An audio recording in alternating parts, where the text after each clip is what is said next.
اعوذ باللہ من الشیطان الرجیم، بسم اللہ الرحمن الرحیم۔ معزز اور محترم سامعین و ناظرین، السلام علیکم ورحمۃ اللہ وبرکاتہ۔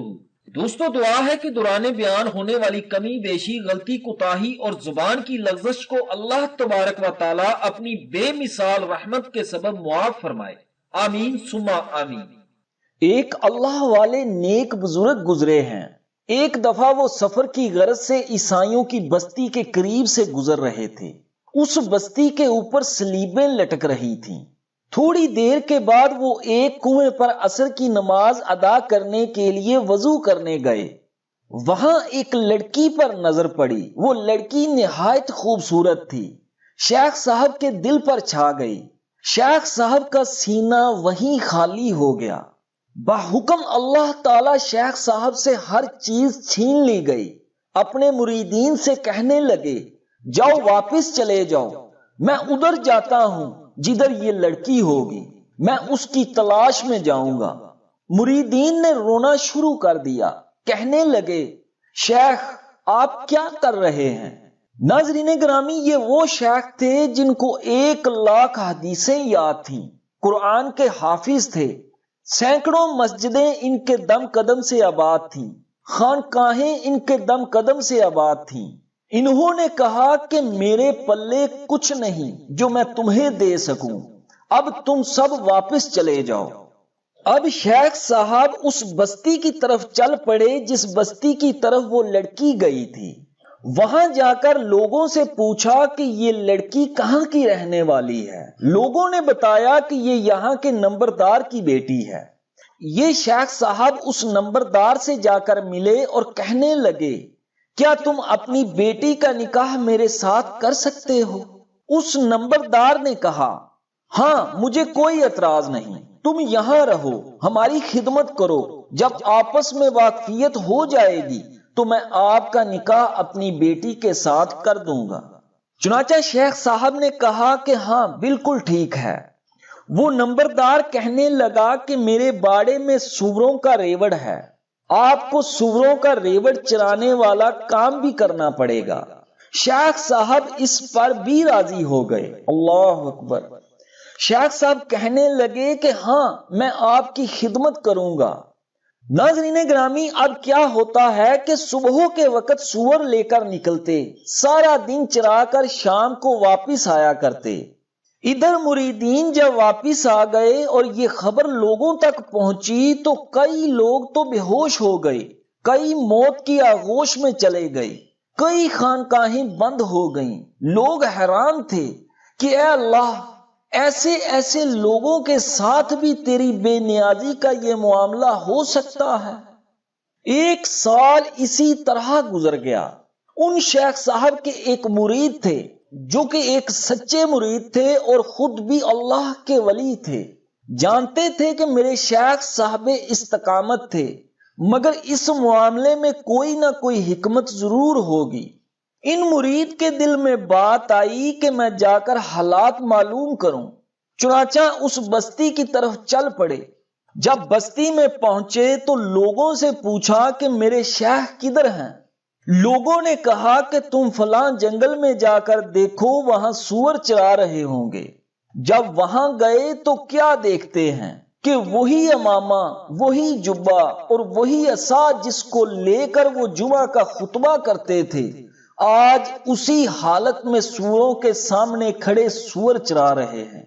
مرید صاحب قریب ہوئے، پوچھا، حضرت آپ تو قرآن کے حافظ تھے، آپ بتائیے کہ کیا آپ کو قرآن یاد ہے؟ فرمانے لگے، قرآن یاد نہیں۔ مرید نے پھر پوچھا، حضرت کوئی ایک آیت یاد ہے؟ سوچ کر کہنے لگے کہ مجھے ایک آیت یاد ہے۔ پوچھا کون سی آیت؟ کہنے لگے، ترجمہ، جسے اللہ ذلیل کرنے پر آتا ہے اسے عزتیں دینے والا کوئی نہیں ہوتا۔ ناظرین گرامی، پورا قرآن بھول گئے اور صرف ایک آیت یاد رہی جو کہ ان کے اپنے حال سے ہی تعلق رکھتی تھی۔ مرید صاحب رونے لگ گئے کہ حضرت کو صرف ایک آیت ہی یاد رہی۔ پھر پوچھا، حضرت آپ تو حافظ حدیث تھے، کیا آپ کو حدیثیں یاد ہیں؟ فرمانے لگے ایک یاد ہے کہ جو دین کو بدل دے اسے قتل کر دو۔ یہ سن کر مرید صاحب پھر رونے لگے تو ان شیخ صاحب نے بھی رونا شروع کر دیا۔ کتابوں میں لکھا ہے کہ شیخ صاحب روتے رہے اور روتے ہوئے انہوں نے کہا، اے اللہ، میں آپ سے یہ امید تو نہیں کرتا تھا کہ مجھے اس حال میں پہنچا دیا جائے گا۔ رو بھی رہے تھے اور یہ فکرہ بار بار کہہ رہے تھے۔ اللہ تبارک و تعالیٰ نے شیخ کو توبہ کی توفیق عطا فرما دی اور ان کی کیفیتیں واپس لوٹا دی۔ پھر بعد میں مرید صاحب نے پوچھا یہ سارا معاملہ کیسے ہوا؟ شیخ صاحب نے فرمایا، میں بستی کے پاس سے گزر رہا تھا، میں نے سلیبیں لٹکی ہوئی دیکھی تو میرے دل میں خیال آیا کہ یہ کیسے کم عقل لوگ ہیں، بے وقوف لوگ ہیں جو اللہ کے ساتھ کسی کو شریک ٹھہراتے ہیں۔ اللہ تبارک و تعالیٰ نے میری اسی بات کو پکڑ لیا کہ اے شیخ، اگر تم ایمان پر ہو تو کیا یہ تمہاری عقل کی وجہ سے ہے یا میری رحمت کی وجہ سے ہے؟ یہ تمہارا کمال نہیں ہے، یہ تو میرا کمال ہے کہ میں نے تمہیں ایمان پر باقی رکھا ہوا ہے۔ اللہ تعالیٰ نے ایمان کا وہ معاملہ سینے سے نکال لیا کہ اب دیکھتے ہیں تم اپنی عقل پر کتنا ناز کرتے ہو، تم نے یہ لفظ کیوں استعمال کیا؟ تمہیں یہ کہنا چاہیے تھا کہ اللہ تعالیٰ نے ان کو محروم کر دیا ہے، تم نے عقل اور ذہن کی طرف نسبت کیوں کی؟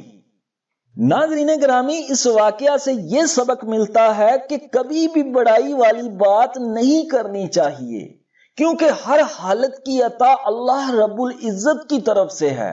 اللہ جسے چاہے نوازتا ہے اور جسے چاہے رسوا کرتا ہے۔